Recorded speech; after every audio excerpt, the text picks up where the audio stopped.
자, 진행을 합니다. 제한 능력자 두 번째 시간요. 피성년후결인 9조부터 11조까지 교적을 두고 있는데 여기서 출제가 되면 조문의 정확한 포섭입니다. 판례는 없어요. 판례 있을 수 없고 따라서 이론도 있을 수 없으니까 그 조문을 정확하게 포섭하는 거예요. 자, 첫 번째 개념입니다. 제한 능력자 중 두 번째 피성년후견인이라면은 한마디로 마지막 줄 법원으로부터 성년후견 심판 받은 자만을 말한다 그죠. 따라서 아무리 치매 등 질병을 원인으로 한 정신적 제약으로 사무처리 능력이 지속적으로 결여된 자일지라도 행위 당시에 법원으로부터 심판을 받은 바 없다면 능력자죠. 능력자입니다. 따라서 그 부분, 음형 처리된 부분을 주의할게요. 첫 번째, 정신적 제약만이 심판의 원인이 될 수 있다. 그죠? 따라서 정신적 또는 신체적 원인 하면 틀립니다. 따라서 신체적 부분은 아직까지 우리 시험에는 쏘긴 법 없어요. 근데 여타 시험에는 이미 등장하고 있습니다. 판단의 능력만이 문제가 된다 그죠. 따라서 신체의 불편은 그 판단의 원인이 될 수가 없다. 그 다음에 그 정도가 뭐예요? 사물을 처리할 능력이 그로 인하여 지속적으로 결여된 자라야 됩니다. 부족한 자는 한정후견 심판의 원인이 된다 그죠. 그 점은 이미 우리 시험에서 출제가 되었습니다. 근데 가장 중요한 거, 이와 같은 원인이 있더라도 행위 당시에 심판을 받은 자만이 제한 능력자입니다. 그 다음 요건, 반드시 청구자의 청구하셔야 되죠. 따라서 직권이한 심판은 불가능하고, 그 다음에 심판 시에는 본인의 의사는 반드시 고려해야 됩니다. 자, 요 파트가 우리가 개념 파트에서 쏘길 수 있는 논점들에 해당합니다. 그 다음 중요한 거, 피성년후견인의 능력입니다. 10조 1항은 정확하게 기억을 하셔야 돼요. 피성년후견인의 매매 등의 재산상의 법률행위는 법정 대리인의 뭐요? 동의가 있더라도 취소할 수 있다 그죠? 이 부분이요. 따라서 미성년자의 법률행위는 동의 없이 한 행위만 취소할 수 있죠. 근데 피성년후견인은 치매를 심하게 앓고 있죠. 동의 자체가 아무 의미가 없어요. 따라서 동의가 있든 없든 뭐요?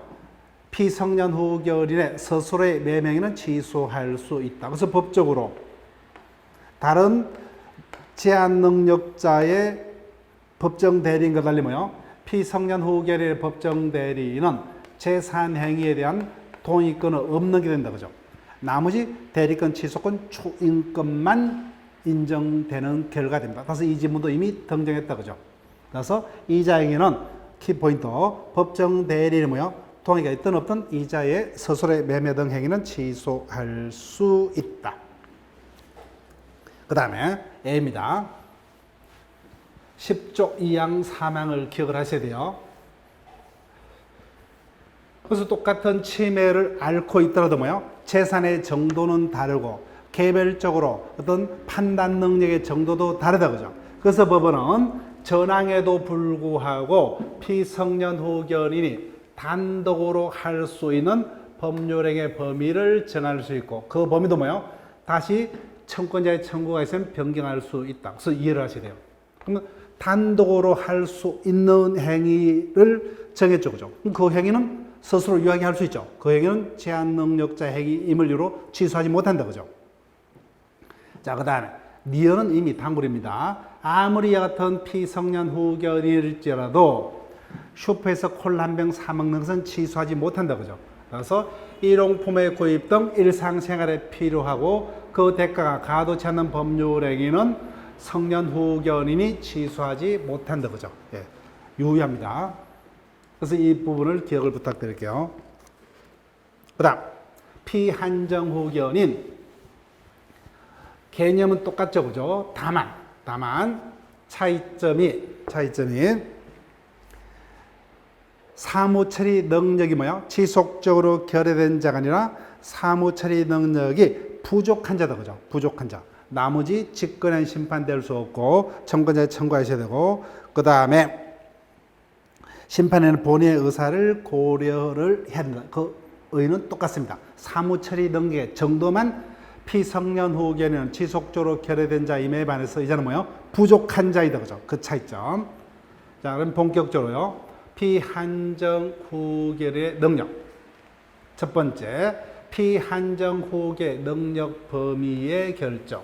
즉, 똑같은 뭐예요? 사무처리 능력이 부족하더라도 구체적 개개인별로는 그 능력의 부족 정도가 다 다르죠. 그죠? 그래서 심판 시에는 법원이 피한정 후견인의 정신제약 상태에 따라서 법정 대리인인 한정 후견인의 동의를 받아야 하는 행위의 범위를 정할 수 있다. 그죠? 그 범위도 다시 청구자의 청구를 통해서 변경할 수 있다. 그러면은 이해를 하시면 돼요. 따라서 심판 시에 이와 같은 행위를 하려면은 법정 대리인의 동의를 받으라. 그 행위는 뭐예요? 동의받고서 해야 된다. 그죠? 근데 반대로 해석하면은 거기에 속하지 아니한 행위는 동의받을 필요가 없죠. 단독으로 유효하게 할 수 있다. 그래서 제목이 제한 능력자예요. 모든 능력이 제한되는 것이 아니라 뭐예요? 그 범위에 속하는 행위만 제한된다. 그죠? 그래서 제한 능력자라 칭하는 겁니다.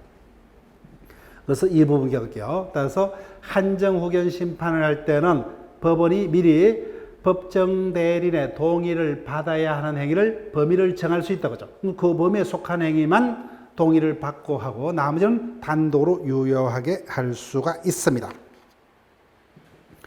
자, 그 다음에 위반의 효과로 갑니다.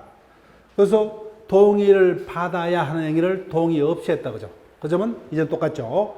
본인 또는 후 법정 대리인이 취소할 수 있다. 그죠? 다만 똑같죠. 일용 포모의 구입 등 일상생활에 필요하고 그때가 가도치 않는 행위는 취소하지 못한다. 그죠? 단도로 유효하게 할 수가 있다. 자, 지금까지 미성년자와 나머지 두 명의 제한 능력자의 특징적인 모습을 봤습니다. 그래서 제한 능력자 파트에서 미성년자의 행위 능력에 관한 문제가 아니라면은 두 명의 특징적인 모습을 조문포섭으로 물을 겁니다. 자, 그 다음 최근에 우리 시험에도 등장했다. 그죠? 피특정 후견인은 결론 가장 중요한 게 이겁니다. 피특정 후견인은 제한 능력자가 아니라 능력자이다. 그죠? 능력자입니다. 능력자이므로 그 자의 행위는 제한 능력을 이룬 취소하지 못한다. 그죠? 그 다음 또 하나 차이점이 앞에 두 명은 심판 시에 본인의 의사를 고려를 하면 족합니다. 근데 이자는 능력자이기 때문에 특정 후견 심판은 본인의 의사에 반해서는 할 수가 없다. 그 다음에 또 하나의 특징적인 모습이 산부이죠. 즉 피특정 후견 심판은 일시적으로만 타인의 도움을 요하는 자죠. 특정한 사무에 한해서만 타인의 도움을 요하는 자이므로 특정 후견 심판을 할 때는 뭐예요? 미리 도움을 요하는 기간, 도움을 요하는 사무 범위를 뭐예요? 정해서 심판해야 된다. 그죠? 특징적인 모습, 조문을 기억을 부탁드릴게요. 그래서 피특정 후견인은 이 특징적인 모습만 기억을 하시면 돼요. 자, 그 다음. 제한 능력자 상대방 보호제도 무조건 뜹니다.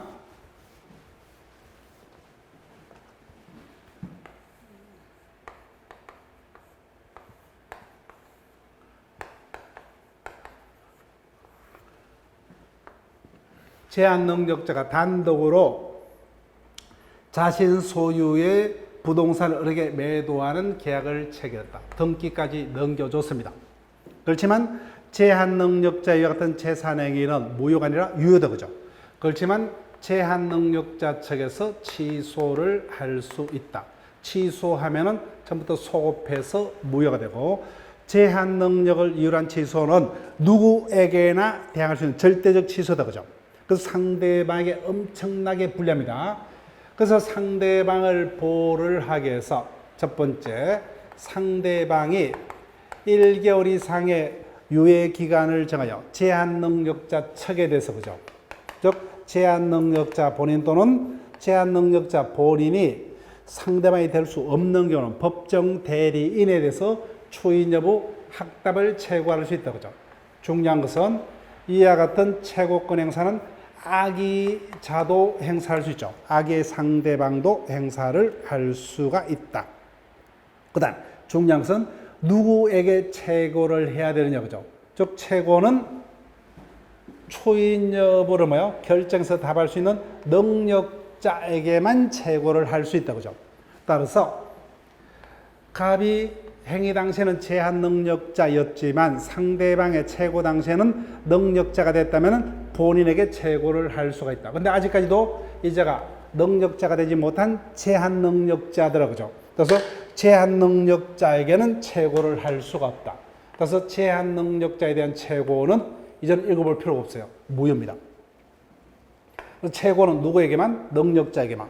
그래서 항상 사령 문제가 떴을 때 을이 뭐요? 제한 능력자에게 최고를 했는데 그 당시 갑이 능력자가 되었느냐? 여전히 제한 능력자인지 여부를 반드시 확인을 하셔야 되죠. 근데 여전히 상대방의 최고 시점에 여전히 제한 능력자라면 뒷부분의 문장은 뭐예요? 성립할 수 없어요. 최고 자체가 법적으로 없는 거니까. 확답이 없으면 뭐예요? 추인한 거로 본다? 취소한 것으로 본다. 이와 같은 지문은 뭐예요? 성립할 수 없는 지문이 됩니다. 최고 자체가 의미가 없기 때문에. 자, 효과가 갑니다. 그래서 적법한 최고가 있었다. 그때 능력자가 된 본인 또는 뭐예요? 제한 능력자가 아직까지 능력자가 되지 못한 경우에 법정 대리인에게 최고를 했습니다. 그때 능력자가 된 본인 또는 법정 대리인이 확답을 바라지 아니하면 뭐예요? 그 행위는 원칙 추인한 것으로 간주된다, 그죠? 근데 중요한 것은 법정 대리인 중 누굽니까? 후견이에요, 그죠? 그래서 항상 법정 대리인이 제한 능력자에게 법정 대리인이 있을 때 그 법정 대리인이 친권자냐 후견인이냐를 항상 생각하면서 읽어달라고 그러죠. 그래서 친권자라면 신경 쓸 필요 없죠. 원칙 확답에서는 추인입니다. 근데 후견인요. 후견인은 확답을 하려면 감독인의 동의 절차를 밟아야 되죠. 그래서 그 기간 내에 그와 같은 감독인의 동의 절차를 밟은 확답을 바라지 아니하면 뭐요? 그때는 취소한 것으로 본다, 그죠? 그래서 취소한 거로 본다. 그 조문뿐만 아니라 취소한 거로 간주되니까 확답이 없으면 뭐요? 제한 능력자와 상대방에게는 소급하여 뭐요? 무효가 된다, 그죠? 그 표현 둘 다 맞는 거죠. 예, 이 표현들을 찾아낼 수 있도록, 그죠? 따라서 후견인이 유예기간 내 확답이 없으면 취소한 것으로 간주. 따라서 풀어서 설명하면 뭐요? 확답을 바라지 않으면 제한 능력자와 상대방 사이에게는 소급해서 무효가 됩니다.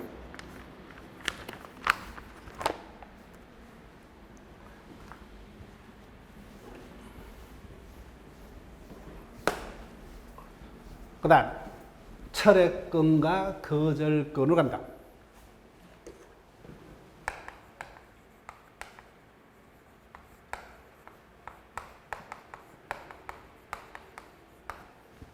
다음은 철회권과 거절권이 제한 능력자에게 두 가지가 동시에 발생할 수는 없다, 그죠? 하나만, 그죠? 철회권은 제한 능력자와 상대방 사이에 매매 등 계약이 있었을 때, 거절권은 제한 능력자의 단독 행위가 있었을 때, 그죠? 그때 제한 능력자와 맺은 계약은 항상 계약이라는 단어는 어떠한 단어와 철회와 연결시킨다, 그죠? 그래서 계약은 행사 시기 제한 능력자 측에서 추인이 있기 전까지, 추인이 있으면 상대방은 보호가 되기 때문에 제한 능력자 측에 추인이 있을 때까지 상대방이 철회할 수 있다. 다만 철회는 선의자만, 그죠? 선의자만. 근데 제한 능력자의 단독행위는 뭐예요? 상대방이 제한 능력자 측에서 추인이 하기 전까지, 그죠? 철회할 수 있다. 근데 거절할 수 있다, 그죠? 거절은 악의자도, 그죠? 악의자도. 이 핵심적인 단어를 계속 연습을 하셔야 되고, 그 다음 최고와 달리 철회 거절은 법정 대리인뿐만 아니라 제한 능력자에게도 철회 거절할 수 있다, 그죠? 최고는 누구에게만? 능력자에게만 최고할 수 있음에 반해서 철회 거절은 제한 능력자에게도 철회 거절할 수가 있다. 그 특징적인 모습을 기억을 하셔야 돼요. 자, 그 다음에 이제 하나 남으세요. 제한 능력자 제도는 아무리 제한 능력자 보호가 민법의 결단이지만 상대방을 속이는 제한 능력자까지는 보호를 할 필요가 없다, 그죠? 자, 첫 번째, 17조 1항이요. 제한 능력자가 속임수로서 자신을 상대방으로 하여금 능력자로 속였다. 그죠? 그때는 취소 못해요. 그래서 능력자로 속이는 경우 미성년자가 뭐예요? 자신을 성년자로 속이거나 피성년 후견인 또는 뭐예요? 피한정 후견인이 자신을 뭐예요? 능력자로 속이는 취소 못해요. 그래서 이 단어 기억하셔야 돼요. 누가요? 피성년 후견인이 상대방에게 자신을 누구로 속였어요? 능력자로 속인 경우는 취소하지 못한다. 그 다음 두 번째, 미성년자나 피한정 후견인은 법정 대리인의 동의가 있으면 유효하게 매매 등의 행위를 할 수 있죠. 그죠? 근데 동의가 없었음에도 불구하고 동의가 있는 걸로 속입니다. 미성년자 또는 피한정 후견인. 그때는 취소하지 못한다. 그런데 주의할 거 앞에서 봤죠. 그죠? 피성년 후견인은 법정 대리인의 동의가 있더라도 그 행위는 취소할 수 있죠. 그죠? 그래서 피성년 후견인이 법정 대리인의 동의가 있는 걸로 속이더라도 뭐예요? 여전히 취소를 할 수가 있다. 그죠? 예, 실제 동의가 있더라도 취소를 할 수가 있기 때문에 그 차이점요. 그래서 이 두 가지 애들을 차이점을 기억하셔야 돼요. 피성년 후견인이 자신을 뭐예요? 상대방으로 하여금 어떻게 할 수 있어요? 능력자로 속인 경우는 취소하지 못한다. 근데 두 번째, 피성년 후견인이 뭐예요? 자신을 능력자로 속인 것이 아니라 피성년 후견인인데, 그죠? 법정 대리인의 동의가 있었다. 동의가 있는 걸로 속였더라도 실제 동의가 있더라도 취소할 수 있기 때문에 여전히 취소할 수 있다. 여기까지 차이점을 기억하시고, 그 다음 이 부분 쉽죠, 그죠? 어느 정도 속여야 되느냐? 판례하면 적극적으로, 그죠? 따라서 생년월일을 조작한다든지 동의서를 위조하는 적극적 속임수만이 취소권이 박탈되는 17조의 속임수에 해당합니다. 따라서 단순한 침묵이는 뭐예요?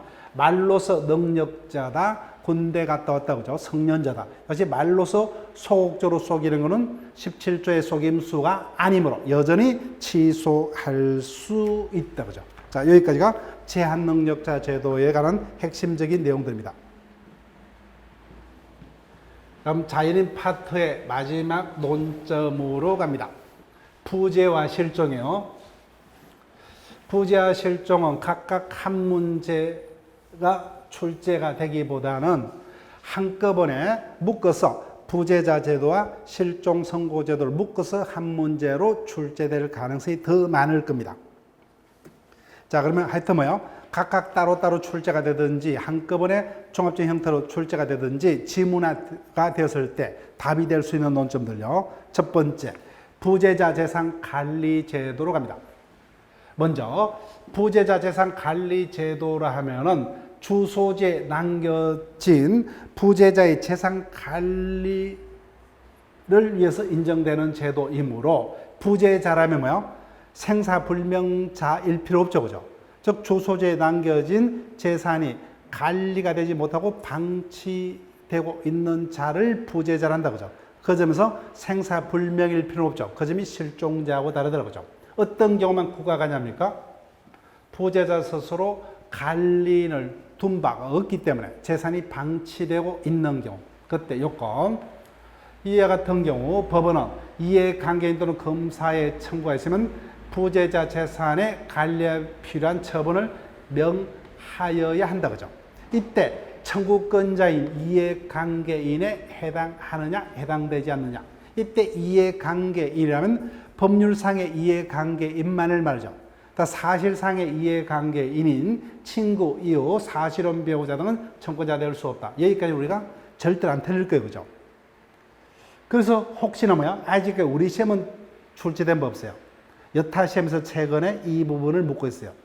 친권자 또는 후견인이 청구권자가 될 수가 있느냐?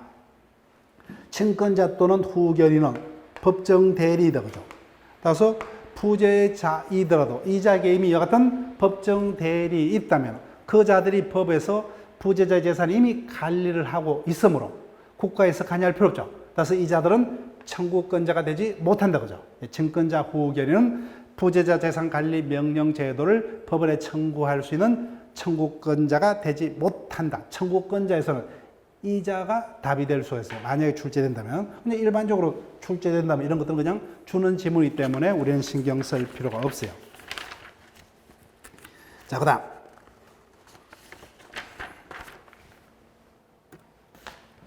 재산 관리 내거나, 즉 시험은 지금부터가 자주 출제가 되죠. 그래서 부재자의 재산을 관리할 목적으로 법원에서 재산 관리인을 선임을 했습니다. 그때 그 자는 어떠한 권한을 가지느냐? 제목 그대로 뭐요? 관리 행위는 자유로이 할 수 있다, 그죠? 자유로이.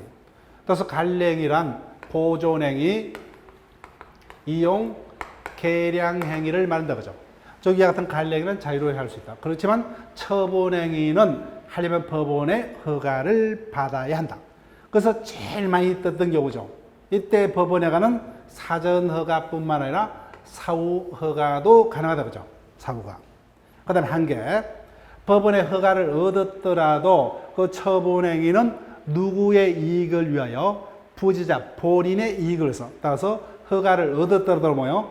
얻었더라도 본인이니까 무관한 용도로 처분한 행위는 본인에게는 무효이다, 그죠?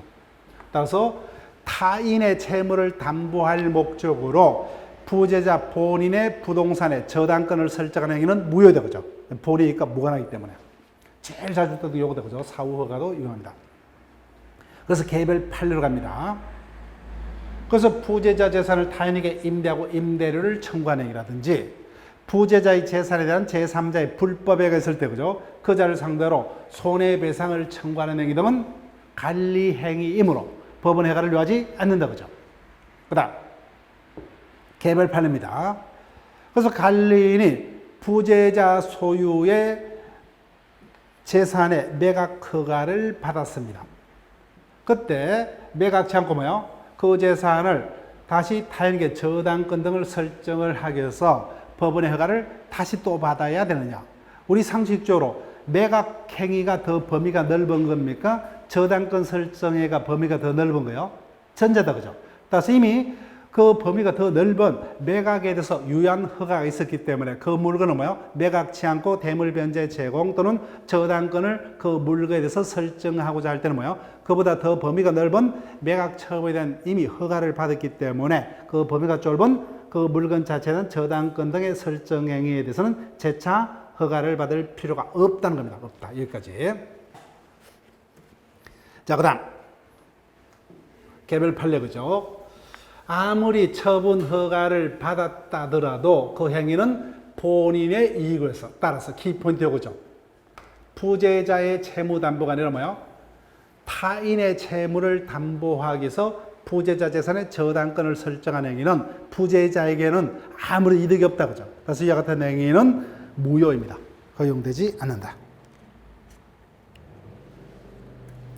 자, 그 다음.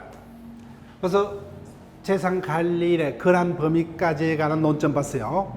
그 부분과 더불어 가장 많이 출제가 되는 게 이거다, 그죠? 재산관리의 종료.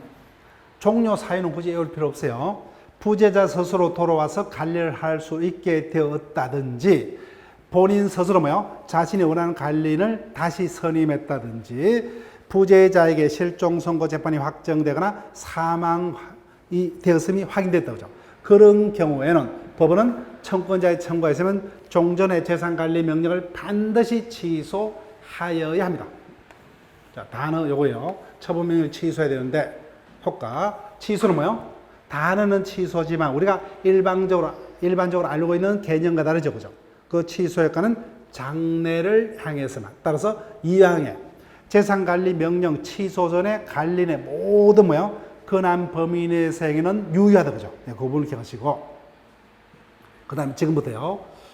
그래서 A가 법으로부터 관리인으로 선임이 되어 있었습니다. 그때 A의 권한을 언제부터 소멸을 하느냐, 그죠? 한마디로 항상 어떤 단어만 선임 결정, 취소란 단어만 신경 쓰면 된다, 그죠?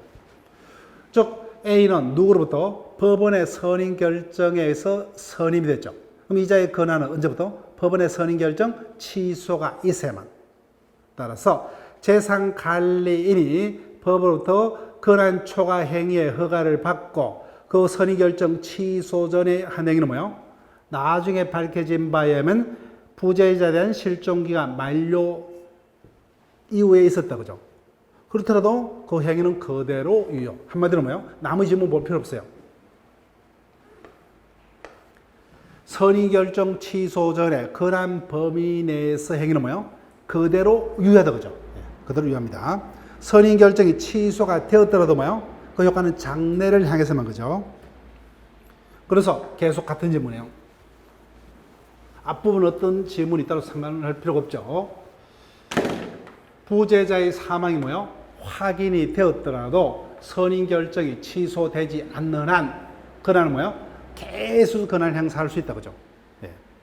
그 다음 재산관리인이 허가를 얻어서 부동산을 매각한 후 그 허가 결정이 취소가 되었더라도, 단어는 취소지만 취소는 장래효. 그죠? 따라서 거절 행위는 그대로 유효입니다. 유효.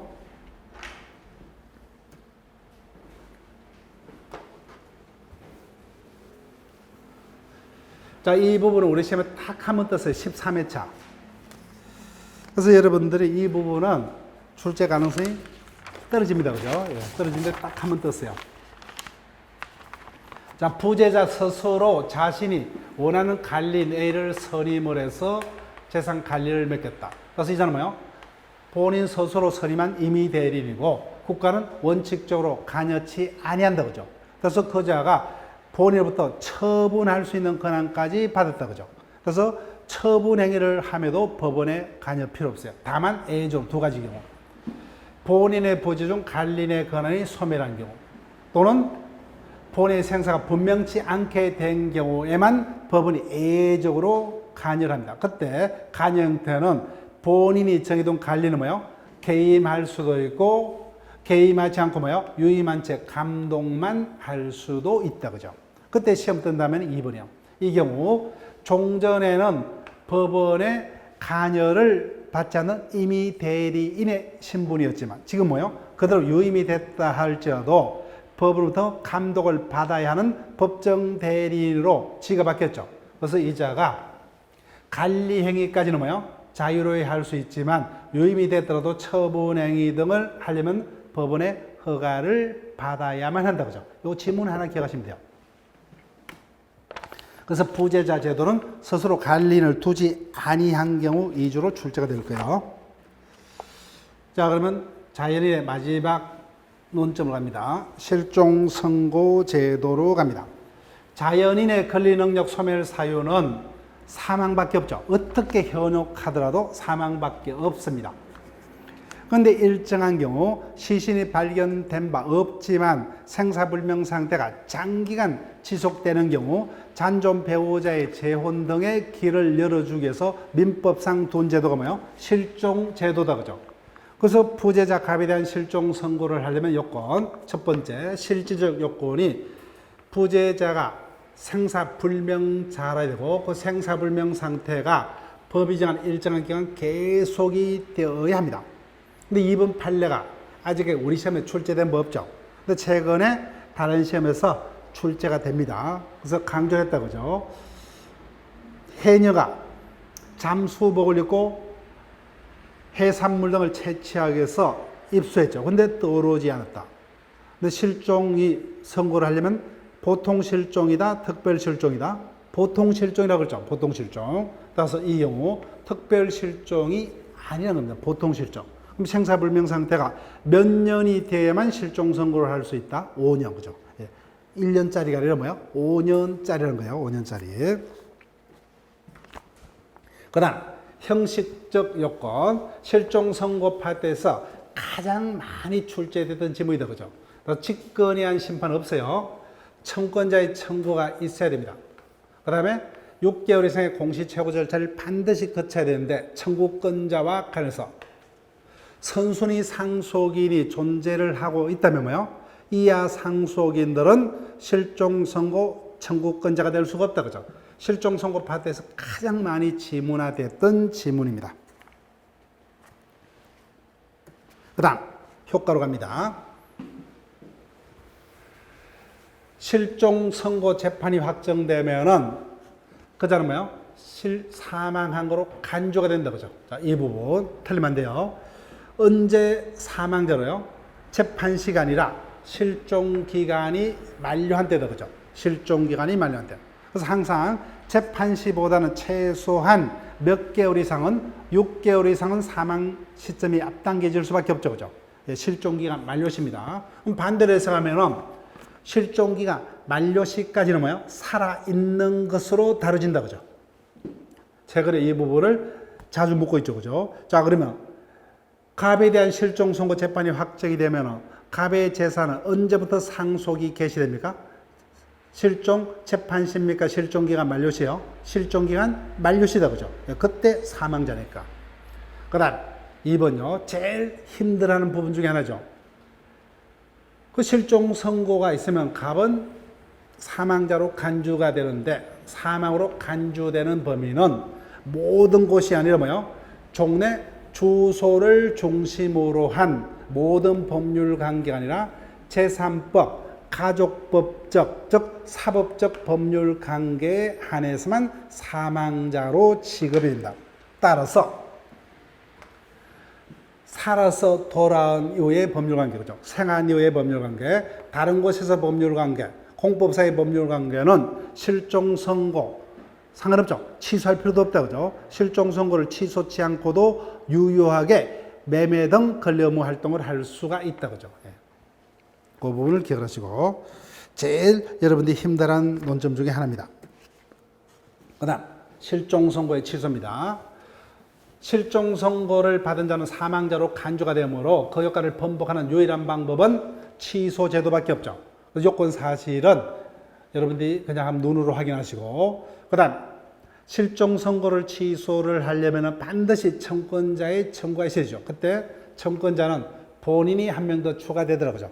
그 다음에 특징적인 모습이 공시채고는 필요 없더라고요. 예, 이미 실종 선고와 다른 사실의 증명이 있었기 때문에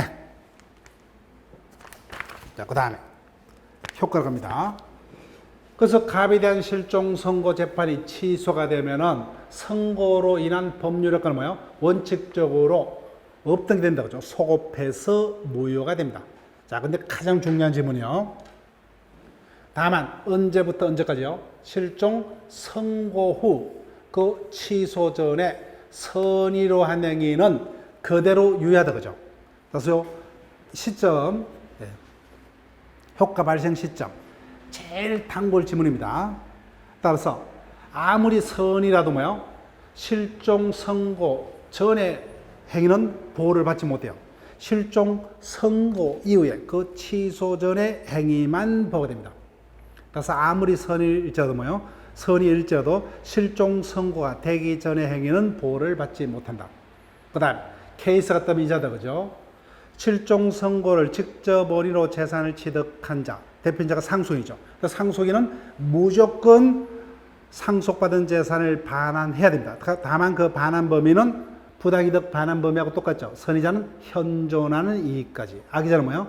받은 이익이다 이자 플러스 손해가 있으면 손해까지 배상을 해야 됩니다.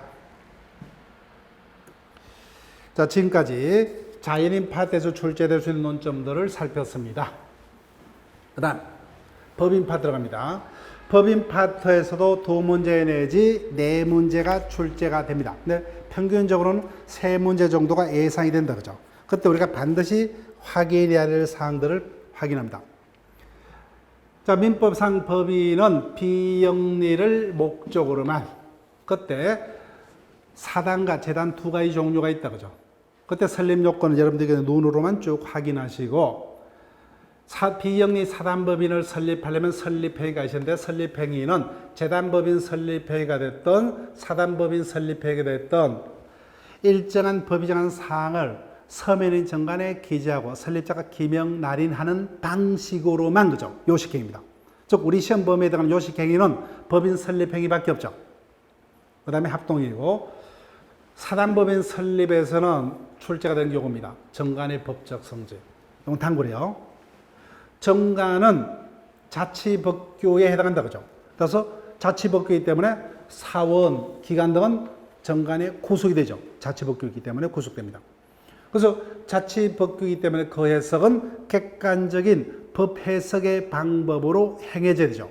따라서 총의 뭐요? 다수결에 따른 자의적 해석은 이거는 정관의 올바른 해석이 될 수가 없죠. 그죠? 따라서 이거는 효력이 없기 때문에 사원 등을 구속하는 효력이 없다. 요 문구 기억하셔야 돼요. 즉 정관은 자치법규에 해당한다. 그죠? 그래서 사원, 기관 등은 이에 구속이 됩니다. 그래서 법이기 때문에 그 해석은 객관적인 법 해석의 방법에 따라야 한다. 따라서 근한도 없는 뭐요? 총회의 다수결에 따른 자의적 해석은 자의적인 해석은 법적 효력이 없다. 그죠? 따라서 사원 등을 구속하지 못한다. 그와 같은 해석은. 자, 그 다음. 재단법인의 설립 요건에서 출제될 수 있는 논점 볼게요.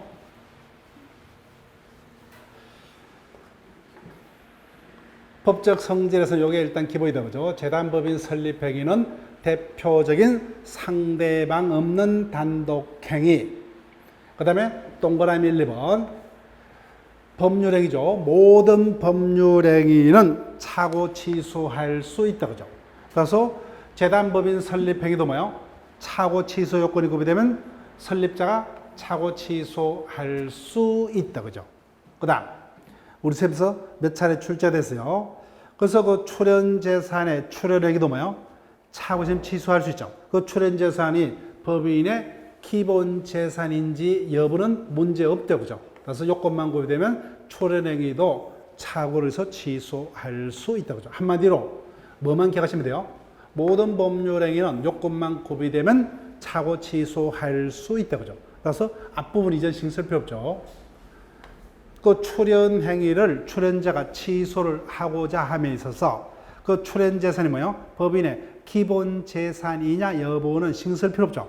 109조 차고 취소 요건만 구비되면 차고 취소할 수 있다. 그 다음 정관의 보충 제도로 갑니다. 44조 요건이요. 재단법인의 정관의 필요적 기사항은 5가지죠. 그때 설립자가 가장 중요한 요 2가지다. 그죠? 목적과 자산까지만 정해두고 나머지 경미한 것들의 전부 또는 일부를 뭐요? 정하지 않고 사망했다. 그죠? 그때 법인의 설립을 부정하기보다는 이해관계된 검사에 청구해서 법원이 부족 부분을 메꾸어서 설립이 되도록 하는 제도를 정관의 보충제도. 따라서 항상 요 부분 그죠? 목적과 자산은 절대 보충이 될 수 없다. 그죠? 나머지만 보충이 될 수 있다. 항상 그 요건 파트에 이 부분을 쏙인지 여부를 확인하셔야 되죠. 목적과 자산은 절대로 보충이 될 수 있는 성질이 될 수가 없습니다. 법인 설립 파트에서 가장 자주 출제되는 논점이 요거다. 그죠? 즉 재단법인은 반드시 재산을 출연을 해야 됩니다. 그때 출연 재산이 언제 법인의 소유가 되느냐. 그죠? 즉 우리 시험에서 문제되는 것은 부동산이죠. 나머지는 그냥 48조에 따라서 기속시가 정해진다. 그죠? 근데 부동산을 출연한 경우에 출연자와 법인 사이에서는 대내적 관계이기 때문에 자기들끼리 뭐요? 등기할 필요 없이 48조가 정한 식의 법인 소유가 된다. 그죠? 생전 출연의 경우는 법인이 성립한 때, 즉 법인이 설립 등기를 마친 때, 유언에 의한 출연의 경우는 뭐예요? 유언의 효력이 발생한 때, 즉 유언자가 사망한 때 그때부터 법인 소유 부동산이 됩니다. 그렇지만 제3자에 대한 관계에서는 뭐예요? 법인 앞으로 이전 등기까지 해야만 그죠? 법인이 그 해당 출연 부동산의 소유자가 된다. 이 부분이 재단법인 설립에 가서는 가장 많이 출제가 되었던 지문이다. 그죠? 예, 거기까지 기억을 하시고. 자, 그 다음에 법인의 불법행위 능력입니다. 자, 법인의 불법행위 능력은 거의 매년 뜬다고 보시면 돼요. 그건 100%는 아닙니다. 최근 7년 동안에는 한 4번 정도 떴어요. 그래서 우리는 100%라고 보고 기억을 하셔야 되는데 이 부분은 뜨면은 35조가 단일한 문제로 5개 지문이 구성이 될 겁니다. 자, 첫 번째, 법인의 불법행위가 성립하려면은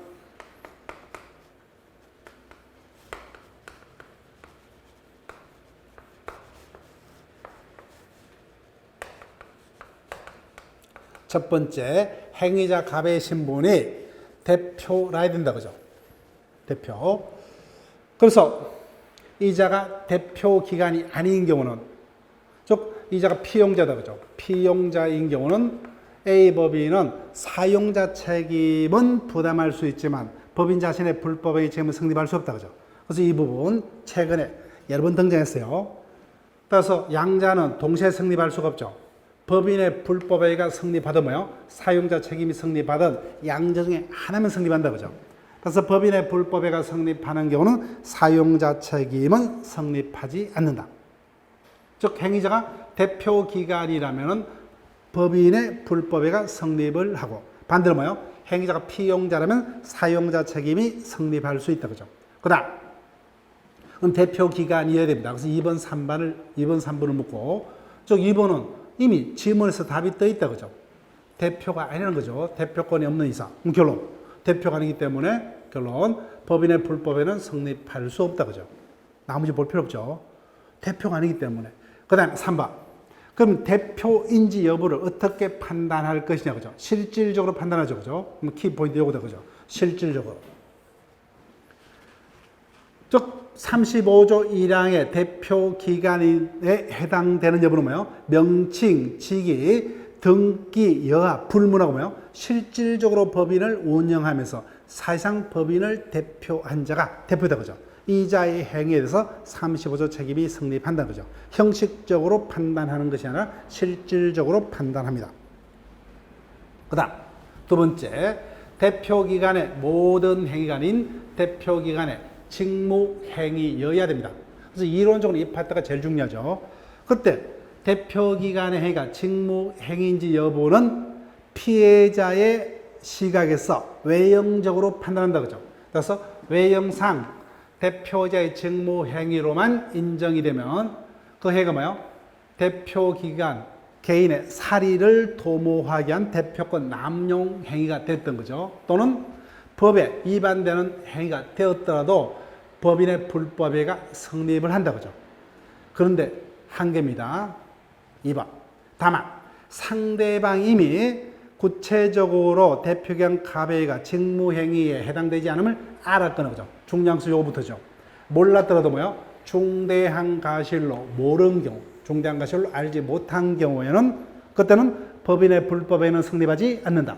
그래서 피해자는 법인에 대해서 불법행위 책임은 묻지 못한다. 그죠? 네, 이 부분 기억하시고. 그 다음, 이전 끝났어요. 법인의 불법행위가 성립하면은 법인이 피해자에게 직접 손해배상 책임을 져야 되고, 이 경우 우리 법은 대표기관 개인도 그 책임을 면하지 못한다. 그죠? 그래서 양자의 책임은 부진정 연대고, 자, 그때 당연히 피해자에게 가실 때문에 뭐요? 마지막 줄 가실 상계하여야 한다. 그죠? 그 다음에 이와 같은 법인의 불법행위 책임은 효과 옆에다, 그죠? 적으시면 되죠. 무과실 책임이다. 그죠? 따라서 법인은 대표기관의 선임 감독에 관한 고의가실 없음을 아무리 입증을 하더라도 그 책임을 면하지 못한다. 무조건 책임을 져야 됩니다. 자, 불법행위 책임까지 봤습니다. 법인의 기간으로 갑니다. 저 기간에서는 이 사를 위주로 뜰 거예요. 자, 이 부분은 나머지 파트보다 어렵지 않습니다. 쉬워요. 쭉 갑니다. 첫 번째, 총회는 많이 뜬다면 조문 문제입니다. 그 조문만 반복하시면 돼요. 총회 소집은 일주일 전에 뭐요? 회의 목적사항을 기재한 통지를 뭐요? 발하여야 한다. 그죠? 즉 대표님 발신주의로 되어 있고, 총회의 권한 범위입니다. 2번. 그래서 총회는 최고 의사결정기관이기 때문에 정관 등으로 뭐요? 이사 등 임원에게 위임한 사항을 제고는 법인 사무 전반에 관한 최종 결정권을 가집니다. 반대로 해석하면 자신의 결정 권한을 정관으로 이사 등 임원에게 위임할 수 있다. 그렇지만 한계가 있다. 그죠? 3번. 총회만이 결정할 수 있는 정권상 정관 변경과 해상 결의는 총회만이, 그죠? 정권입니다. 그래서 물어볼게요. 정관 변경은 중요하기 때문에 원칙 총사원의 얼마요? 3분의 2 이상의, 그죠? 임의의 사안은 더 중요하기 때문에 원칙 총사원의 4분의 3 이상의 도액이 되죠. 그죠? 즉 정관 변경 42조에서 임의예산은 78조에서 규정을 둡니다. 그래서 원칙적으로 정관 변경은 3분의 2 이상의 총사원의 동의, 해상 결의는 4분의 3 이상의 동의가 되죠. 그런데 민법은 일반법이기 때문에 다 뭐요? 정관으로 달리 다 정할 수 있죠. 그죠? 정관으로 그 숫자로 뭐요? 자기들이 우리는 정관 변경을 가반수로 하겠다. 그죠? 해상 결의를 가반수로 하겠다. 정관으로 다 달리 정할 수가 있고. 4번. 결의사항이요. 원칙적으로 뭐요? 미리 통지한 사항에 대해서만 그죠? 원칙입니다. 원칙. 따라서 뭐요? 정관으로 달리 정할 수 있다. 그죠? 따라서 정관으로 통지치 않는 사항도 결의할 수 있음을 정할 수 있다. 다 민법은 일반법이기 때문에 정관으로 다 달리 정할 수 있다. 그 다음 5번 73조 몇 번 떴어요? 따라서 원칙적으로 뭐요? 각 사원의 결의권은 평등. 근데 정관은 뭐요? 달리 불평등하게 정할 수 있다. 그죠? 불평등하게. 정관으로 다 달리 할 수 있어요. 또 각 사원은 뭐요? 직접 출석치 않고 서면 또는 대리인은 대신 결의케 할 수 있죠. 근데 정관은 뭐요? 할 수 없음을 정할 수 있다. 예. 자, 그 다음. 그래서 6분까지 설명했다. 그죠? 정관으로 다르게 정할 수 있다는 거예요. 정관으로 결의권의 불평등 또는 서면 또는 대리인 결의권 행사를 금할 수 있다. 그 다음. 의결정족수입니다. 그래서 몇 명의 사원이 찬성을 해야 통과하느냐. 그죠? 즉, 원칙적으로 가반수의 출석가 뭐요? 가반수 찬성이 아니다. 그죠? 출석사원 결의권의 가반수. 다만 정관 변경은 총사원의 3분의 2, 해산은 뭐요? 총사원의 4분의 3 이상의 결의가 있어야 된다. 그죠? 다만 그 숫자는 정관으로 자기들이 달리 정할 수 있다. 그 다음에 제일 많이 떴던 것 중에 하나다. 그죠? 56조. 사단법인의 사원지는 양도 상속할 수 없다. 그죠? 원칙적으로. 다만 임의법규, 정관 등으로 상속해 할 수 있다. 그죠? 그 다음에 기관에서는 당연히 이사가 가장 중요합니다. 자, 동그라미 1번 지문. 이 부분이 최근에 각종 시험 속입니다.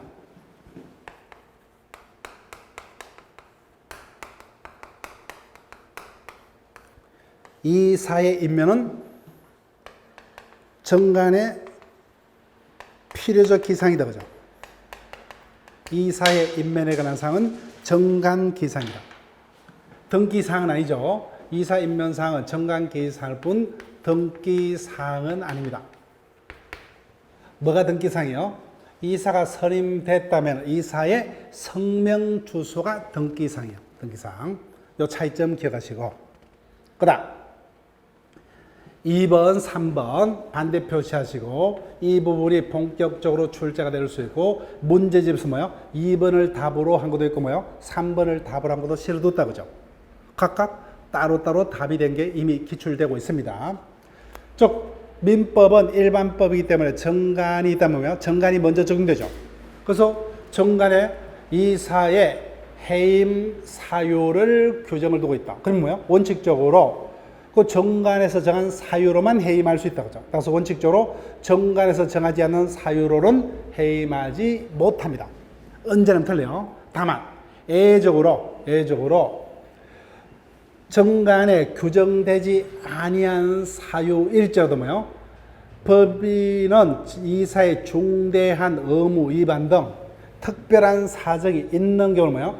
그때는 정관에 정하지 않는 사유로도 이사를 해임할 수 있다. 그죠? 그 원칙과 이해관계를 정확히 기억하시고. 그 다음에 4번.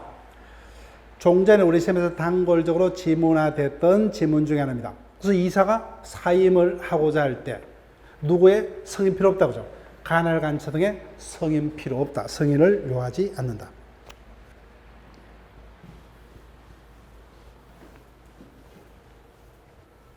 이사의 직무 권한입니다. 이사는 뭐요? 수인이 있더라도 원칙 각자 대표다. 그죠? 그때 가장 중요한 거. 이사의 대표권 제한에 관한 요건입니다. 이사의 대표권 제한이 효력을 발생을 하려면 정관에 기재해야 된다. 그죠? 정관에 기재해야만 비로소 이사의 대표권 제한이 됩니다. 그래서 총회에서 이사의 대표권을 제한하는 결의를 했더라도 뭐요? 그 내용이 정관에 기재되지 아니하면은 이사의 대표권은 제한이 없는 거다, 그죠? 근데 더 중요한 게 정관에 기재했더라도 뭐요? 이와 같은 대표권 제한으로 제3자에게 대항하려면 다시 그 제한사항을 등기를 해야 돼요. 등기치 않으면 뭐요? 판례하면 악의자에게도, 그죠? 악의자에게도 대항하지 못합니다. 그래서 제일 많이 떴던 우리 시험서 법인 파트에서는 가장 많이 질문하였던 단골 지문입니다. 그다음 지금부터 이제 조문으로서 계속 반복이죠. 이 사안은 자신의 권한을 뭐요? 타인에게 포괄적으로 이의 못한다, 그죠? 특정한 행위만, 그죠? 키포인트. 이 사안은 정관 또는 총회 결의로 금하지 아니한 상해에서 특정한 행위만 타인은 대리권, 포괄적 대리권 수여는 허용되지 않습니다. 그다음 원칙적으로 뭐요? 대내적인 사무집행은 이사의 가반수로, 그죠? 네. 원칙적으로. 그 다음 임시적 대표요. 키포인트. 이사가 없거나 하면 뭐요? 마지막 줄 누구를요? 임시사를 선임하여야 한다, 그죠? 나머지 부분은 안 틀립니다. 이사가 없거나 결혼이 있는 경우에 그로 인해서 법인의 손해 염려가 있다면 법원은 이해관계 또는 검사의 청구해서 임시사를 선임해야 된다, 그죠? 그래서 이사가 없거나 하면 뭐야? 마지막 줄 임시사를 선임해야 된다. 똑같은 요령이요. 근데 반대로 법인과 이사에게 반대되는 경우는 뭐예요? 그때는 특별대리인을 선임해야 된다, 그죠? 그때 법인과 이사에게 반대되는 경우 당의 이사는 대표권이 없기 때문에 이 경우 법원은 이해관계 검사의 청구에 의해서 당의 사항에 한해서만 법인을 대표할 자로 특별대리인을 선임해야 됩니다. 자, 정관 변경으로 갑니다. 정관 변경 파트에서는 재단법인의 정관 변경하는 판례 태도가 중요합니다. 자, 볼게요. 정관 변경은 효력이 발생하려면 뭐요? 사단 재단공이 최종적으로 뭐요? 주무관청에 허가가 있어야 된다, 그죠? 근데 사단법인은 총사원의 동의 플러스 주무관청의 허가만 있으면 정관은 변경된다, 그죠? 그래서 2번 쏘길 수 있다, 그죠? 네. 법인 파트에서 등기해야만 효력이 생기는 것은 딱 하나밖에 없죠. 뭡니까? 설립 등기밖에 없다, 그죠? 나머지 모든 등기는 등기치 않더라도 효력은 발생합니다. 다만 제3자에게 대항만 못할 뿐이요. 따라서 그 변경사항이 등기 사항일지라도 등기치 않더라도 정관은 변경이 일어납니다. 다만 제3자에게 대항은 못합니다. 그 다음에 한계가 있어요. 아무리 총사원의 동의가 있더라도 본질에 반하는 결의는 무효입니다. 따라서 종중원의 자격을 뭐요? 제한 내지 박탈하는 결의는 종중의 본질에 반하기 때문에 결론 무효이다. 그 다음 4번. 그래서 정관이 뭐요? 정관이 적법하게 변경이 됐다, 그죠?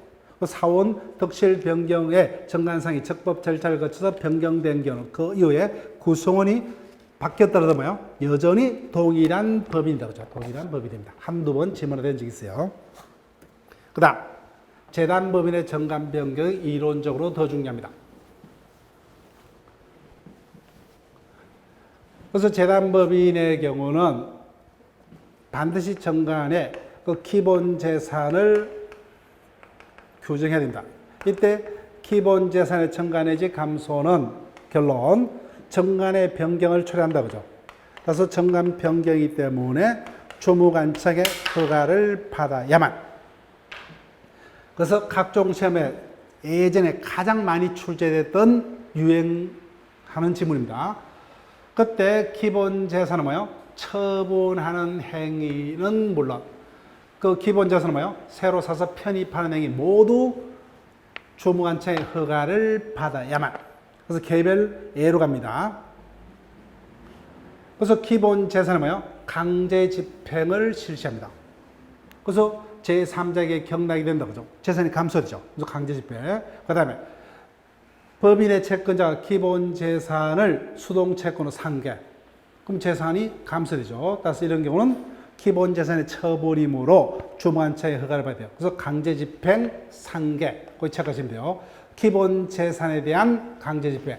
기본 재산이 뭐요? 채권에 대한 상계는 주무관청 허가를 받아야 됩니다. 그런데 3번 보세요. 반대입니다. 재단법인의 기본 재산에 저당권이 실행됐다면 그때는 주무관청 허가를 받아요. 근데 아직까지 뭐요? 실행이 되지 않고 저당권 설정 등기만 한 단계 더 그죠? 아직까지 재산의 변동이 없죠.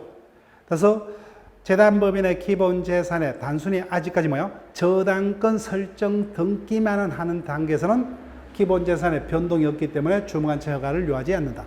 그 차이점 기억하시고. 그 다음에 뭐요? 기본 재산에 대해서만 그죠? 그래서 재산 매각 행위를 줘도 기본 재산이 아닌 재산의 매각은 정관 변경과 상관없기 때문에 주무관청의 허가를 요하지 않습니다. 자, 여기까지 하고 뭐요? 쉬었다가 똑같은 요령을 이어서 계속 진행을 합니다.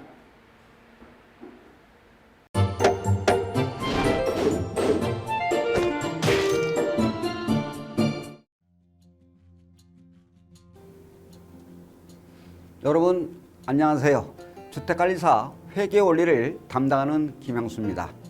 여러분들이 주택관리사 공부를 하다 보면 방대한 양의 자료를 봐야 합니다.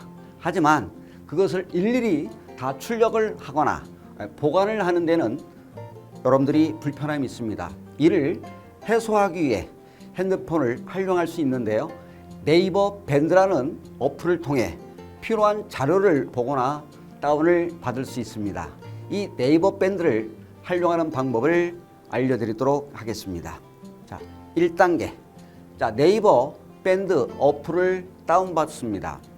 가장 먼저 안드로이드 버전은 플레이 스토어를 클릭합니다.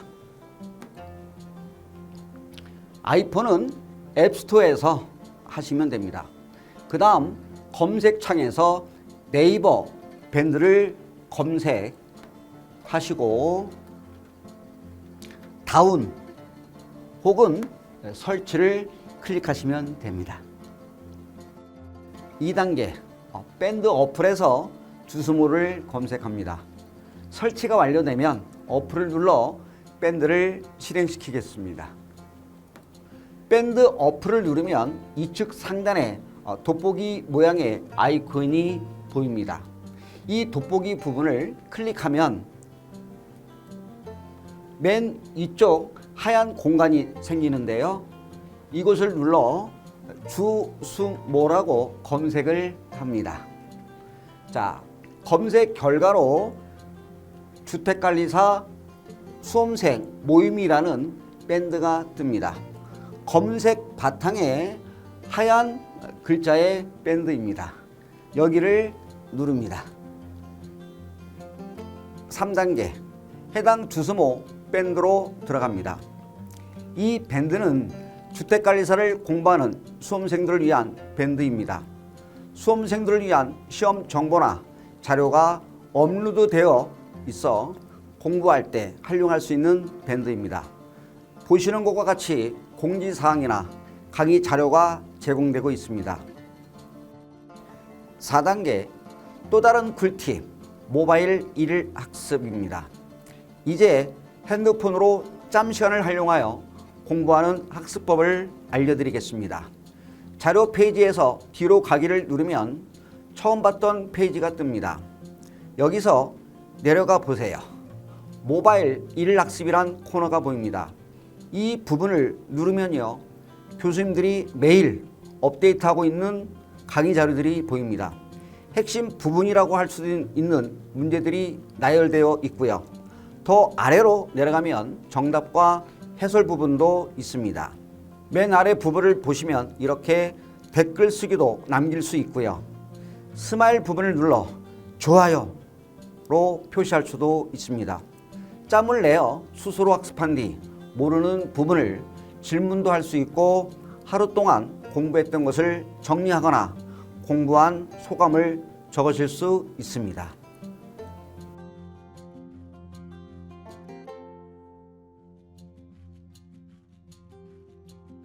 자, 여러분 지금까지의 과정과 같이 주수모 밴드 가입 시 매월, 매주, 매일 업데이트되는 다양한 양질의 자료를 접할 수 있습니다. 꼭 가입하셔서 좋은 자료 많이 받으시고 여러분의 합격을 진심으로 기원드립니다. 지금까지 회계원리 김양수였습니다. 여러분 감사합니다.